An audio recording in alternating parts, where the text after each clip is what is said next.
How's everybody doing today? Welcome back to another episode of the Banker Next Door. I'm your host, Dr. Joe Berquist. Today, I wanted to talk about the CrowdStrike cybersecurity debacle that basically overtook the globe over the last couple of days. It really all started on Friday morning, July 19th, 2024. And a lot of different companies were affected, mainly transportation companies, a lot of airlines, air flight travel, trains. Some banks across the world were affected by this. And what was really interesting was that this was a software update. Originally, a lot of people suspected this might have been a very large cyber attack, but it actually turned out to be something a lot more, in a certain way, a lot more minor. I mean, basically, there's two main companies here. We have CrowdStrike and we have Microsoft. So CrowdStrike, we're going to get into in just a second here. I'm going to get into their background and some information on them. But they are basically a cybersecurity software firm. They pushed out just a typical update that would get pushed out, and it went through Microsoft services, Microsoft Windows, and came in as a typical Microsoft Windows update.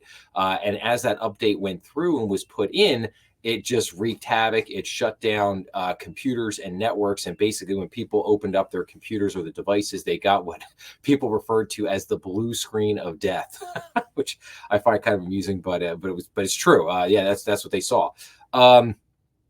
And as we'll get into here in another couple minutes, is basically, in the cybersecurity world, a lot of basically it's like keep everything updated, like stay up to date, automatically put through all the updates and things like that. And that is a great practice. However, in this particular instance, it turned out to be a nightmare. It turned out to be the worst thing that could happen. And that's went through. So basically just doing what you should do as normal best practices basically came back to bite you in the butt and caused you all kinds of major problems here. Now, CrowdStrike and Microsoft did recommend a fix for this. However, that fix is rather cumbersome, and it also opens you up to potential other additional vulnerabilities. So we'll get into all that in just a minute here. But first, I wanted to get into who is CrowdStrike. Let's talk a little bit about here. So CrowdStrike Inc. is a private company. Basically, what are some of the topics or tags that they are known for? Basically, endpoint integrity assurance, endpoint security integrity, network security, endpoint protection, threat intelligence, and security solution. Some of the categories that they fall into would be cybersecurity, network security, software as a service, and just security in general. The company was incorporated on August 29th of 2011. And we're going to see here a company description. CrowdStrike Inc. develops cybersecurity solutions and services. It offers CrowdStrike Falcon, a platform that delivers and unifies IT hygiene, antivirus endpoint detection and response, managed threat hunting, and threat intelligence. The company also offers endpoint protection, threat intelligence, incident response, ransomware, and endpoint detection and response solutions. Further, it provides proactive services, including M&A, cyber risk assessment, and incident response services. The company offers products such as Falcon Pro, Falcon Enterprise, Falcon Elite, and Falcon Complete. In addition, the company offers professional training and education services for students to enhance and expand their cybersecurity abilities from introductory to advanced. It serves public sector industries, financial institutions, healthcare providers, energy companies, and large companies worldwide. The company was incorporated in 2011 and is based in Sunnyvale, California. CrowdStrike Inc. operates a subsidiary of CrowdStrike Holding, operates as a subsidiary of CrowdStrike Holdings Inc. So the chairman of the board is a gentleman named Gerard Watzinger. The co-founder, president, CEO, and director is George Kurtz, and the president is Mike Centanos, I guess, if I'm saying that right. Man, there's a lot of hard to pronounce names of this company. Anyway, okay, so that's kind of the background on CrowdStrike. And I will say, this company has a very dubious past, as it was involved in a lot of the, and you can go look all this up. I'm not going to get into all this, but it was heavily involved in the whole Russiagate affair with President Trump. going back to 2016, 2017. There was a whole server that was involved with the DNC, which the server was in Ukraine, or apparently given to Ukraine or sitting in Ukraine. I don't know necessarily all the details on that, but this company's had some funky things that have gone on with it in the past. I believe I've heard it said that a lot of the people involved with this company have ties to the intelligence industries, whether it be through the NSA, the FBI, the CIA, etc. So, just interesting things to note. So anyway, okay, so let's get into a couple different articles. So this was from CNBC, and this is the CrowdStrike fail and next global IT meltdown already in the making. So in the aftermath of the global IT outage caused by a CrowdStrike software bug, IT experts point to the current system's excessive centralization of security as a problem. Among the best core defenses against having a business compromised by this level of technical failure is requiring software updates to be rolled out incrementally and building redundancy into systems. Yeah, I mean, again, yeah, okay, you can roll things out incrementally, but ultimately, if this is just being presented as a standard update, and you just put in, and you've basically got your updates on cruise control, like automatic updates, I don't see how whether you make that incrementally or not, unless you're going to try to scan the updates in some way. I don't know. When computer screens went blue worldwide on Friday, flights were grounded, hotel check-ins became impossible, and freight deliveries were brought to a standstill. Businesses resorted to paper and pen, that fancy old technology, and initially suspicions landed on some sort of cyber terrorist attack. The reality, however, was much more mundane: a botched software update from the cybersecurity company CrowdStrike. In this case, it was a content update, said Nick Hyatt, director of threat intelligence at security firm Blackpoint Cyber. And because CrowdStrike has such a broad base of customers, it was the content update felt around the world. One mistake has had catastrophic results. This is a great example of how closely tied to IT our modern society is.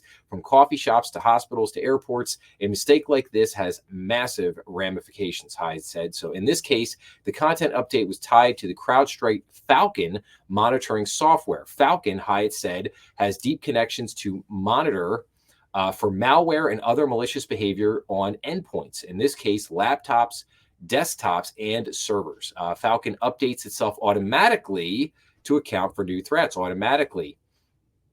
Buggy code was rolled out via the auto update feature, and well, here we are, Hyatt said. Two update capabilities is standard in many software applications. It isn't unique to CrowdStrike. It's just that due to what CrowdStrike does, the fallout here is catastrophic. So, and then even though CrowdStrike quickly identified the problem and many systems were back up and running within hours, the global cascade of damage isn't easily reversed for organizations with complex systems. We think 3 to 5 days before things are resolved, said Eric O'Neill, a former FBI counterterrorism and counterintelligence operative and cybersecurity expert. This is a bunch of downtime for organizations. It did not help, O'Neill said, that the outage happened on a summer Friday with many offices empty and IT to help to resolve the issue in short supply. Software updates should be rolled out incrementally. One lesson from the global IT outage, O'Neill said, is that CrowdStrike's update should have been rolled out incrementally. What CrowdStrike was doing was rolling out its updates to everyone at once. This is not the best idea. Send it to one group and test it.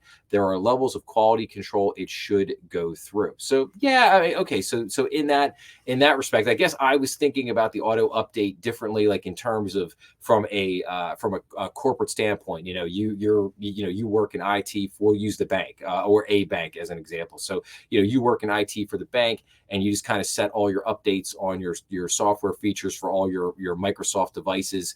Say you're using you've got Windows 10, you got Windows 11 operating systems, and you've got you're using Microsoft 365, you're using Microsoft Teams, that kind of thing, and and you just have all these updates set automatically. Well, they're just gonna roll through. I don't know if, like I said, making it incrementally on that end, but what this gentleman is talking about from CrowdStrike's end, like as CrowdStrike rolls this stuff out, should they do it incrementally? Should they have like a beta test before they roll this stuff out? Yeah, I mean, I would think that they would be testing this stuff well before they would ever have the rollout go through. So maybe they did, maybe they didn't.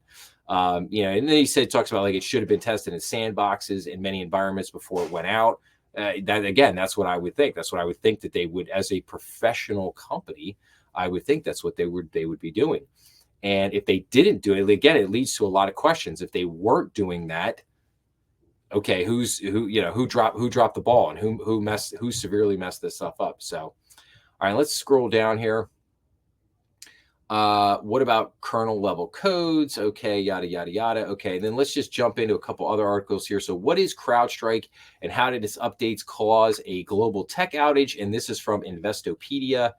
And then again, defective update from caused CrowdStrike provides cybersecurity software. The issue affected Microsoft platforms, airlines, the London Stock Exchange, media outlets, and many other businesses and organizations, including major banks. CrowdStrike said it identified the source of the issue and a fix has been deployed. Shares of CrowdStrike plunged on Friday following the outage. And then we have Darta. So how outage updated defective global outage. Let's go down here. So there was a spike in outages with Microsoft services like Xbox Live, Microsoft 365, and Teams, according to Down Detector. Some businesses affected included major banks like Bank of America, social media companies such as Meta, and others. Several airports grounded flights, impacting airlines like Delta Airlines, United Airlines, and American Airlines, among others. The outage also affected government agencies like the UK's National Health Service. CrowdStrike said a fix has been deployed, and Microsoft reported that some Azure users recovered. So Azure is that's Microsoft's, that's their cloud computing division. Users recovered while others were still dealing with effects of the outage. Microsoft is working closely with CrowdStrike and across the industry to provide customers technical guidance and support to safely bring their systems back online. Okay, and then let's go into the last article I have here. So CrowdStrike defect rocks airlines, banks, government agencies. Here's how to prepare for next time. And this is from Business Journals. So how to handle disruptions. So while hyperscale public cloud services offer better availability than most companies can offer with their own data centers, and a good track record is comforting, it's important to have systems in place to handle disruptions, Hanover said. That includes diligence. Be aware of what hyperscale public cloud services are used in an offering you are putting out as part of your service stack. Communication and information updates. Be sure to know if any service you are using is interrupted and communicate accordingly. Mitigation and alternatives. Ask yourself if the business can go on with an extended outage. If it cannot, identify what alternatives or concurrent offerings should be ramped up for coverage.